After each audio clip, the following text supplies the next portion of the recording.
So part two, I made an angry part two outside.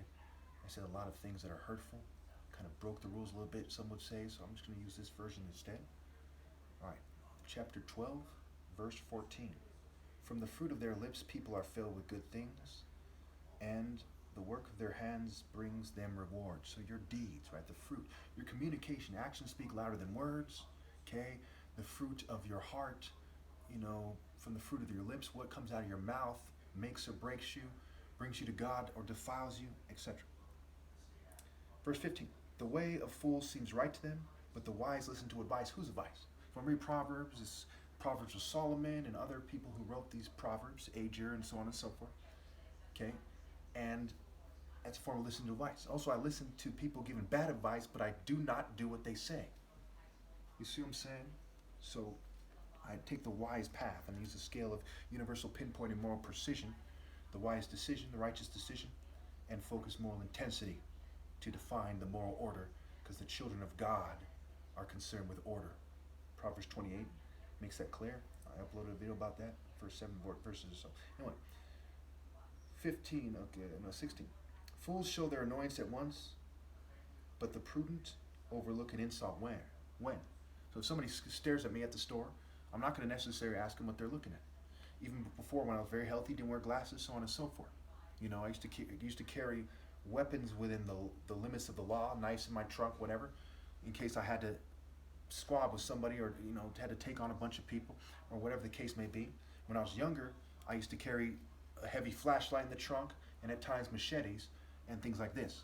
And I'd calculate situations. So if I look at you and I feel like you're the type of guy have a gun, I'll calculate the situation and respond accordingly. So very calculative, very methodical, very insightful, foresight, love, honor, discipline, etc. Okay.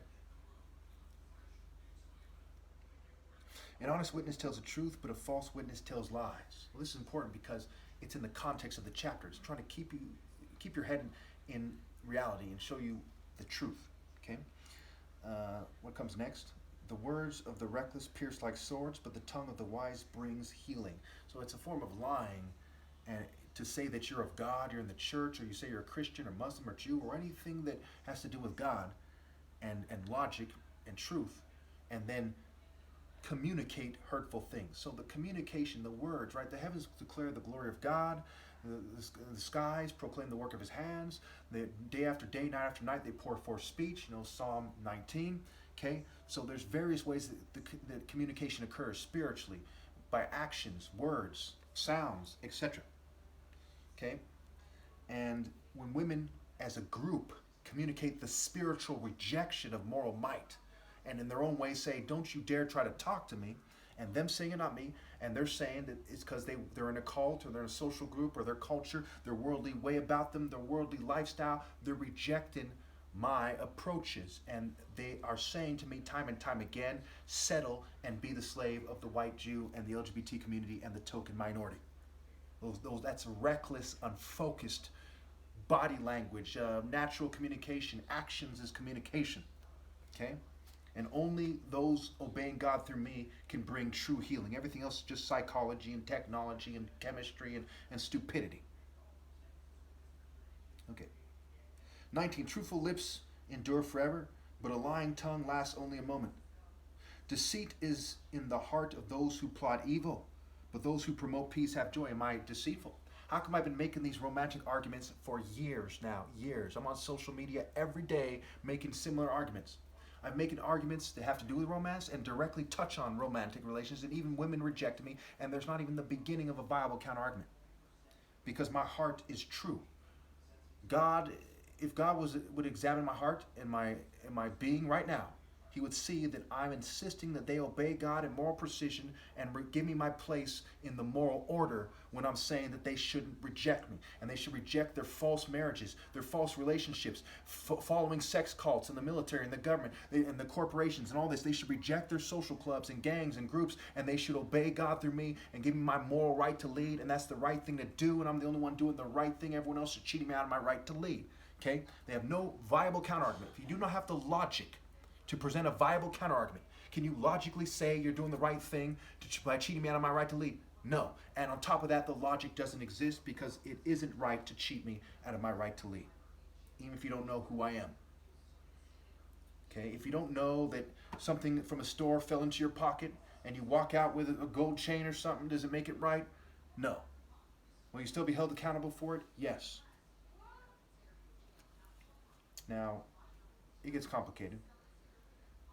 One can make, in this case, and legally, there's a whole, and you get what I'm getting at. You get what I'm getting at, okay? What you don't, the one who knows better will be beaten with many blows. The one who doesn't know will be beaten with fewer blows. Okay, moving on.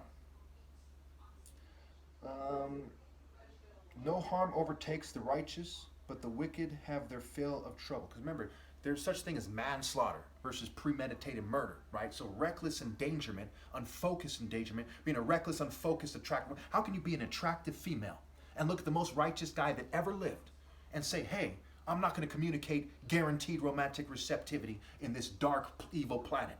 Foolish, foolish, foolish, despicable. If you think about it, you'll start getting mad and you'll realize that I'm right. That's what's called righteous indignation or something approaching it. If you're in the divine order, you'd be furious with righteous outrage. Okay. Where are we here? No harm overtakes the righteous, but the wicked have their fill of trouble. Now, there's a lot of cult of the flesh-based fools who say things like, well, then why are they persecuting you? Well, why did they persecute the early Christians? Why did they crucify Jesus and kill John the Baptist and stone Stephen the martyr and so on and so forth? They're not talking about flesh-based harm. You simple-minded, cult of the flesh fools. They are talking about no true harm, okay? Because life is but a breath. It's like working out. When you work out and you feel worn out and you're exerting yourself, are you suffering harm? Okay? You have to make the distinction between birth pains and true harm. 22. The Lord detests lying lips, but he delights in people who are trustworthy. Okay? Obviously, when women are communicating that you ain't shit to me and I'm the most righteous guy to ever live, the top martial artist, all thanks to God. God chose me, and that's the truth of the matter. I've done many comparisons for years and years. I've asked many people. They have no viable counter-argument. They hit from my top martial artist challenge. Never in the history of man has one man caused the entire world to flee, the entire martial art world especially, okay, to the degree that I have. And after I'm gone, there'll be nothing but computer-based garbage, ill-gotten gains, evilly bred people, and so on and so forth. Okay? So, I would delight in the woman who was honest enough to obey God through me, and I detest the rebels. It's like Psalm 119 or something. I look at the faithless with loathing, for they do not obey your law and order and divine order. Not the law of the land. Sky law king, sky law, sky walking. Why their feet are ensnared in the net they have placed. 23. The prudent keep their knowledge to themselves, but a fool blurts out folly. Their heart also blurts out folly. Okay, now, did Jesus keep his knowledge to himself? Did John the Baptist? You technicality fools need to think about the essence of the message. The technicality nonsense is not God. The essence of the moral and the power that comes when you live it is God. And it has a source that predates the planet and the whole, and everything else. It is, God was first. And wisdom was the first of his works, Proverbs 8. All right. 24. Diligent hands will rule, but laziness ends in forced labor. Again, they're trying to make me sound like a teacher or something. So I got to say, I resent you teachers. I resent the people who've made me sound this way. They fuel me, poison me, use technology, edit my videos, make it look like I'm some kind of gay guy. I'm not liberal, not conservative, not libertarian. I don't want to resemble them. These people don't have the basic human decency to let me present myself as me. But I am God's son, that's for sure. And I do think that with everything considered, if you don't understand that when you hear what I'm saying, you're a fucking idiot. Anyway, where was I? Diligent hands will rule, but laziness ends in forced labor. Okay, obviously some white supremacists or something say, well, that's why black people were slaves. And some white people were slaves in Rome and Greece, and they'll say stupid fucking shit. And some other people would argue with them and sink to their level of folly and saying stupid fucking shit. But the fact of the matter is we're talking about the eternal labor of suffering because you did not obey God through me. You were too lazy. The worst form of laziness is cowardice. because you're afraid. The sluggard says there's a lion in the city streets. He doesn't want to go outside because he'll be killed by the lion in the city streets. That's one of the Proverbs. Because he's a coward. He's a lazy, no good coward. No good. 25. Anxiety weighs down the heart, but a kind word cheers it up. Like I do at a wedding. Like sure, when I give them my number. Okay, not that I give people my number anymore. I don't. I've pretty much given up on romance, but I bring this up because it's important. God is love. Romantic justice is very important. Love derived from morally precise justice is God, not your fake conceptions. So them communicating receptivity cheers up the heart. Them giving me their number and say, here's my number, cheers up the heart. Here, they're saying to me that they're willing to obey, cheers up my heart. Okay? But anxiety, saying, what's going to happen to you and your children when you don't? How much more are you going to suffer when in the end, and I'm only here for you for a breath. They said the world's over 4 billion years old. Okay? Humans have been around over 300,000 years. I'll probably be dead before I'm 45. Okay, I anticipate it being soon. I've been anticipating it being soon for a while, and part of it is because life is quick, and life is but a breath. And compared to the bigger picture, the bigger human existence, I'm not here with you long. I am the last. I'm the end of all possible moral paths. When the flood of God, when the rain clouds rain, the water, Jesus came back on a cloud, and it's being flooded, right, with God's wrath that prevents there from being any moral path.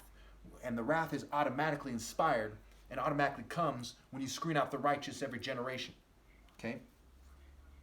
And so the wicked's arm is going to be broken in the sense that there will be no decent people for them to abuse. Therefore, there's no decent people to redeem anybody. And there's no moral path. Being nice is not the same as being righteous. Being polite is not the same as being morally mighty. Anyway, where was I? All right. The righteous choose their friends carefully, but the way of the wicked leads them astray. That's why they should do it my way. Okay, a lot of people who wish to be righteous, okay, who otherwise would have been righteous, is one way to interpret this thing, would have obeyed God through me, their only way, the way, I am the way, the truth, and the life, the gate. But instead, they listen to the wicked, the people of this world. Okay, all the cultures that are allowed, okay, cops, corporations, all the cultures that are allowed, churches, allowed church, and so on and so forth. Okay, anyway. The lazy do not roast any game, but the diligent feed on the riches of the hunt. Right? Nimrod is a mighty hunter before the Lord. He's said to be a mighty warrior, the mightiest warrior. Another translation.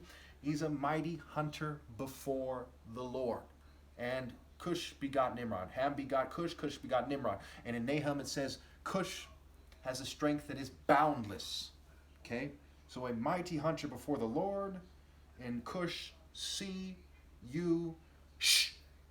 Okay, because they're secret society people that wrote the scribes and secret societies. Okay, scribble, scribes, babble, scribble. Okay, and Abraham, A-B, Ra-Ham.